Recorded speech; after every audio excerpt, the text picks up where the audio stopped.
Hi everyone, it's Doogie again from ultimatewildguide.com. Today I will show you a side-by-side comparison of dungeon leveling versus solo questing, which is the standard way of leveling today. This will be a recording of myself playing two different characters. One is an Alliance Paladin and the other one's a Horde Shaman. I have leveled both characters specifically for this video. They are both at level 20 and a half. I've used the dungeon leveling guide for the Paladin since level 1. So she has already done a couple of dungeons already before she has hit level 20, and she's already wearing about 4 different blue items. The Shaman was leveled purely from our standard leveling guide, and even at level 20 he haven't received a single blue item yet from questing at all. In fact, some of his green gear could use a good upgrade. I tried to get both characters to be at the same level as closely as possible. They both have very little rested experience bonus, and they both don't have any heirloom items either. This comparison is based on 1 hour of playing, but don't worry, I've compressed this video down to about 5 minutes. You will see a stopwatch on each screen, and you can also see the experience per hour gain on the top left corner. Without further ado, let's begin. When you queue for a dungeon as a tank, the queue time is normally about less than 2 minutes, but for a DPS class expect about 8 minutes wait. But there are ways to overcome this by queuing smartly. Try to check our guide in advance so you can queue about 5 minutes earlier before we instruct you. The Paladin had a rough start because we had this terrible warrior who was in our group for the first 15 minutes. He came in with 10 minutes resurrection sickness, and we couldn't even kick him out of the group for 15 minutes, so he was really slowing us down at the beginning. The Shaman on the right, however, is off to a good start. Dungeon leveling are extremely fun, but it does take a bit of diplomacy to make sure your group are heading the right direction. And also, if you're lucky, you'll get some very experienced player in your group. The last dungeon that I did, which was Wailing Cavern, I had 2 people wearing heirloom items, so that made the run really fast and really easy. But today I'm not that lucky. I don't think anyone in my group is wearing heirloom items. All we have is this terrible protection warrior that's not really doing anything much, but we will try and kick him out as soon as we can.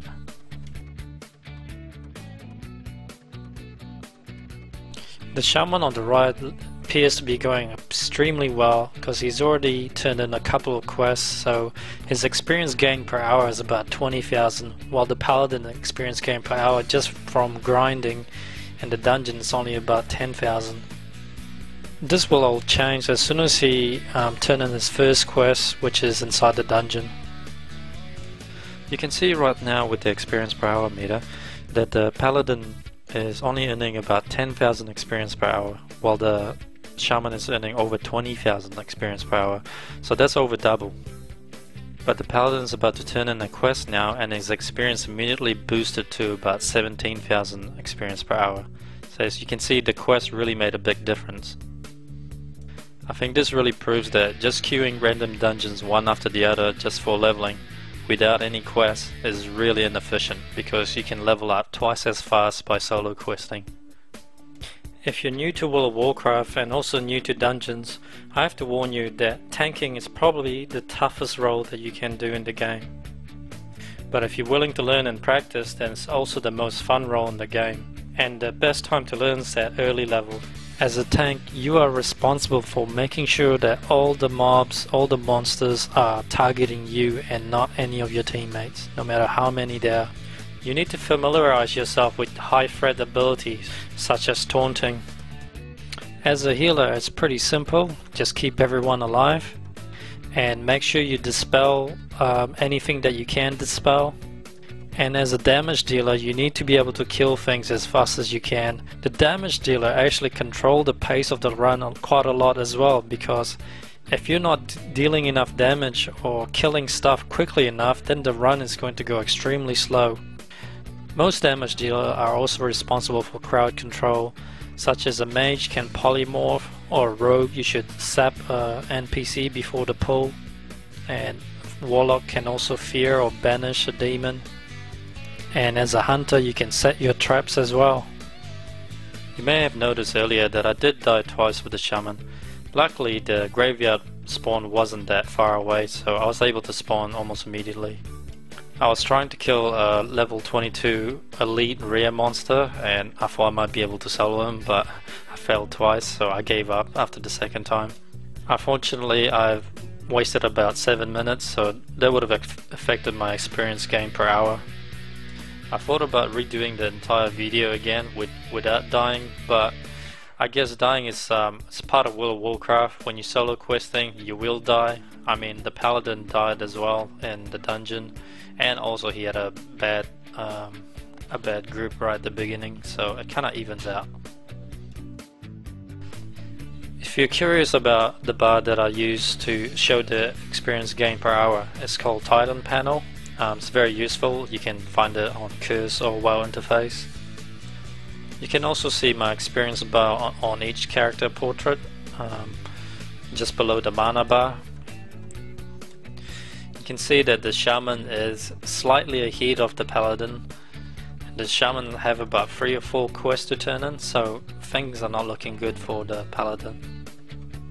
But now the paladin have extremely good gear for his level. He even has a gear in his backpack that he can't even wear yet until level 23, so he's all set up for upgrades as well. And I actually found playing the shaman quite difficult. I was killing NPC below my level, but it was still quite tough because I think he's a bit under-geared for his level. He is in desperate need of good upgrade, and I really don't want to buy gear from the auction house because they're all complete rip-offs. I will show you the gear comparison between the paladin and the shaman at the end of the video. Right now the paladin has finished his dungeon quest and he's just flying back to turn in his quest, and you can see his experience per hour gain is boosted all the way up to over 20,000. The paladin did need about an extra 5 minutes of traveling time, longer than the shaman, but the shaman was also at a point where he needed to do a bit of traveling to get to the next step. So I decided to stop him right there because he wouldn't have gained any more experience. So as you can see from the screenshot, the paladin is the clear winner. He has gained about 90% for this level, while the shaman's only gained about 63%.